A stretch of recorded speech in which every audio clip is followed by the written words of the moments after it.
Hello everyone, কেমন আছেন সবাই? আশা করি সবাই অনেক ভালো আছেন।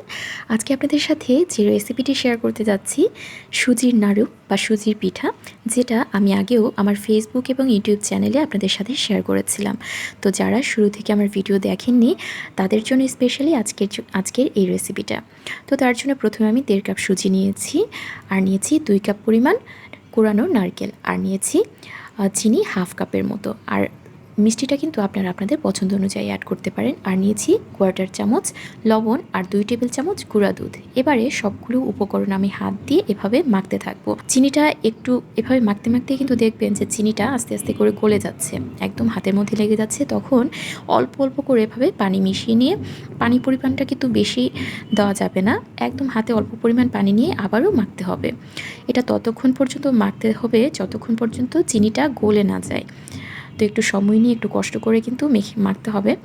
তো দেখতে পাচ্ছেন এভাবে মাখতে মাখতে কিন্তু চিনিটা বেশ গলে যাবে, আর এভাবে হাতের মধ্যে নিলেই এটা নাড়ু তৈরি করা যায় এরকম একটা কনসিস্টেন্সিতে চলে আসবে। তো আমার মোটামুটি মাখানো হয়ে গেছে, আর চিনিটাও বেশ গলে গিয়েছে। আর এভাবে হাতের মধ্যে আমি একটু চেপে দেখলাম যে এটা সুন্দরভাবে নাড়ু তৈরি করা যাবে। ঠিক ওই সময় আমি হাতটা ধুয়ে নিয়ে একটা একটা করে সবগুলো নাড়ু তৈরি করে রেখে দিব।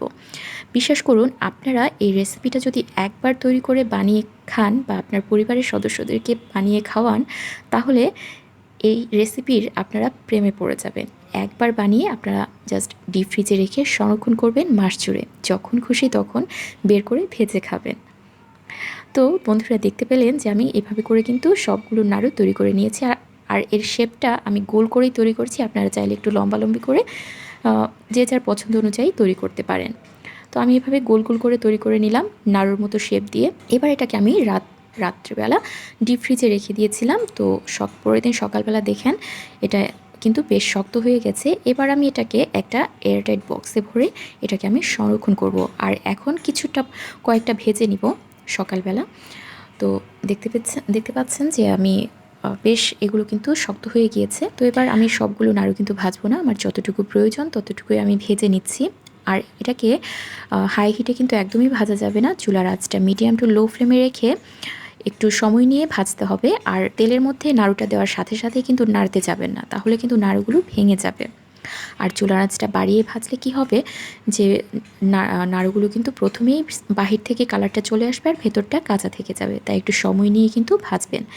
দেখতে পাচ্ছেন কি সুন্দর কালার হয়েছে আর দেখতে কি লোভনীয় লাগছে। তো বন্ধুরা, রেসিপিটি কেমন লাগলো? যদি রেসিপিটি ভালো লাগে তাহলে অবশ্যই একবার ট্রাই করে দেখবেন আর আমাকে জানাবেন কেমন লাগলো।